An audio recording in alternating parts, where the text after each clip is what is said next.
Okay, this is While the Clock Ticked, Chapter 3. Grim Warnings. I asked people about you, the baker said, as the startled Hardy boys took seats. Mind you, I wouldn't have done it if I weren't desperate. You look like a couple of inexperienced kids to me. And what did you find out, Mr. Dalrymple? Joe asked politely. That you really have done some fine work on problems like mine. In fact, the police here told me that if Fenton Hardy were out of town, I couldn't do better than to call in his sons. Although Frank and Joe were proud to hear this, they both remained quiet and attentive.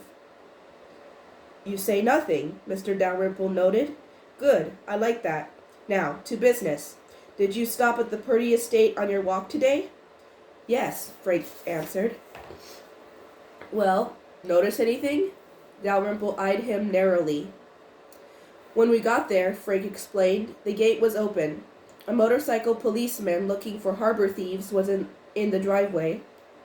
After he left, we found some footprints. Footprints? Mr. Dalrymple interrupted, suddenly very agitated. When were they made? Sometime in the night, after the dew fell. But the gate, the banker broke in. I locked that gate when I left the place last night. At this, the boys sat bolt upright with surprise. You were out there, sir? Joe burst out. Of course, I own the house. You? Joe exclaimed. Yes, I was out there yesterday until shortly before dark. Now, from what you tell me, someone else was there later, perhaps to injure me. Wait a minute, Frank said. Why don't you tell us your whole story, Mr. Dalrymple?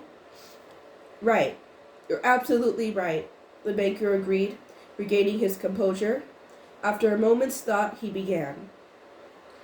Mr. Jason Purdy was a wealthy and eccentric man, as you no doubt know. His estate was left to the Bayport Library. I recently purchased the house and grounds on speculation, hoping to sell them later at a higher price. However, when I inspected the house, I discovered a strange thing. Frank, Joe, and Aunt Gertrude leaned forward excitedly. What? Joe pressed. A secret room on the second floor, the man replied. As the boys listened intently, he went on. It was built right into the middle of the house. When Mr. Purdy inherited the property, he had the hidden chamber fixed up like a bank vault, fireproof with insulated walls and no windows. Air is provided by hidden ventilators. The only door is made of heavy steel and is closed with a time lock. But why would Mr. Purdy have wanted a room like that? Asked Joe in amazement. He was eccentric, remember? Mr. Dalrymple smiled. He didn't trust banks. He kept all his valuables in the secret room. He used it as a kind of retreat, too. I looked for any hoard of valuables that might be hidden there, but found none. Purdy's servant, who knew of the room, had faithfully turned over everything to the executors. Well, the Hardys' visitor confided, I did not plan to live in the house or use the other rooms, but I liked the hidden retreat. Many times I have to handle propositions that demand close figuring and solitary work. As soon as I discovered that secret room, I realized that it would make an ideal private office. So I decided to use it.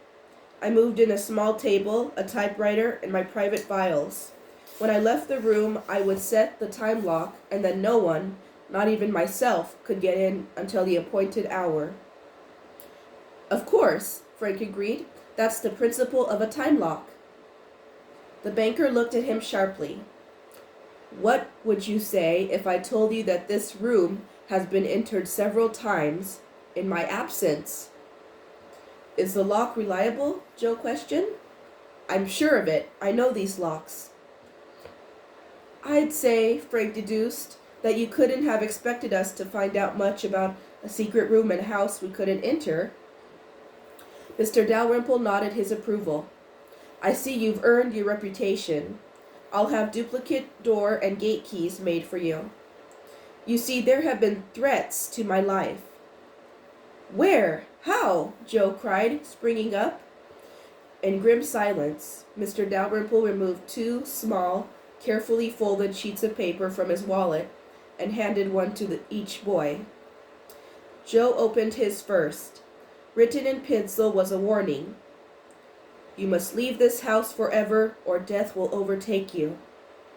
Frank, with a puzzled expression, read the other threat. Death while the clock ticks. He looked up. What does this mean?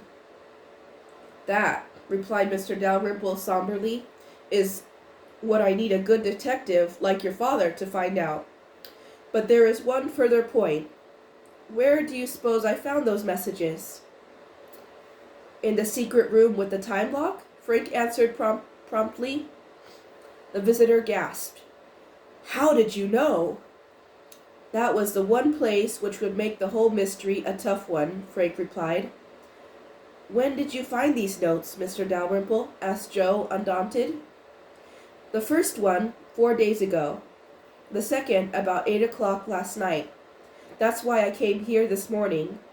Mr. Dalrymple's face paled.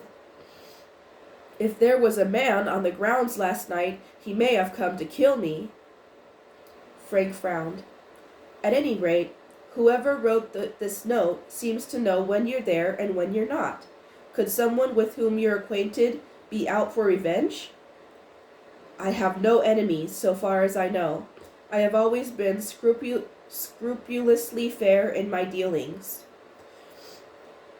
Joe tried another tack. There's no other way into this room, Mr. Dalrymple? Have you checked the walls? What else is in it? Nothing but my things and a fireplace. But the flue is barred, and besides, the chimney is altogether too narrow to admit a man. Joe suggested that the notes might have been dropped down the chimney. Mr. Dalrymple shook his head. I found the messages on the rug in the exact center of the room. Who else but you knows about the room? Frank put in. Can anyone else but you operate the time lock? I have told no one about the room, the banker retorted somewhat irritably. So nobody knows of the lock, either. Purdy's servant is dead. It's a fantastic story, but true. We certainly want to help you, Frank said. For safety's sake, why don't you stay away from the house until you hear from us? All right, I'll let you know when the keys are ready. After their new client had left, the Hardys discussed the mystery. He's sincere, I guess, Joe concluded, but the whole thing doesn't make sense. I vote we go out to the Purdy place tonight, at least for another look, his brother said. Although Gertrude gloried in her nephew's reputation as detectives, she was inclined to worry a great deal about the boys. Nevertheless, she grudgingly agreed to the proposed expedition. Darkness found Frank backing the boys' convertible out of the Hardy driveway. 5 minutes later, they had stopped for a traffic light on the main street of Bayport. Suddenly, there was a roar of another engine, a rattle of tin, a raucous bark of an air horn. An old jalopy drew up beside the Hardys. Get a load of the fancy machine, shouted a familiar voice. The face of Tony Preto, a high school friend, grinned at them. Another pal, Jerry Gilroy, seated at the wheel of the jalopy, added, Nothing like this old crate. The brothers grinned back. Where are you all heading? Joe asked. Party, over at Chet Morton's. Tried to get you. Your line was busy. Come on, Tony urged. Can't, Frank called over. What do you mean, can't? What are you fellows up to? Callie, Frank says he can't come. Through the back window of the jalopy, Frank caught sight of the sparkling brown eyes of the pretty face of his favorite date, Callie Shaw. Don't give us that, Phil Cohen, another friend, stuck his head above the old car's roof on the other side. What'll we do? Frank asked his brother. Joe, Iola Morton's expecting you, Tony shouted coaxingly. We'll go, Joe decided, but we can't stay long. The two cars drove to the Morton farm about a mile outside Bayport. Several other cars were parked there already. The Hardys' friends marched the brothers into the house. "Here they are, the sleuths themselves," Phil announced triumphantly as the group entered a large room filled with young people. "Caught red-handed, trying to make a getaway." "What is it, another mystery?" demanded a pretty blue-eyed girl coming over to Joe. "You weren't trying to get away from me, were you?" she asked teasingly. "You know better than that, Iola," Joe laughed. "May I have this dance?" The couple swung into a lively step as someone started a record player. Frank danced off with Callie. In a moment, the party was in full swing. About an hour later, Frank managed to nudge his brother while dancing. "Move to the French doors and meet us on the porch," he directed.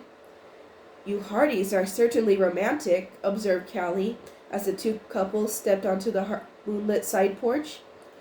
"Isn't it a beautiful night?" "We have to leave. Work to do," said Frank. "Honest, Callie and Iola, we hate to go, but we have to. We'll explain when we can." "You are on detective business," Iola exclaimed. She sighed. "Well, be careful. We'll see you one of these days." The brothers said goodbye, leaped from the porch, and ran to their car. Soon they had passed through Bayport again and were driving rapidly out along the shore onto Willow River Road. "Don't look now," Joe said tensely, turning slightly in his seat, "but a car's tailing us." End of chapter 3.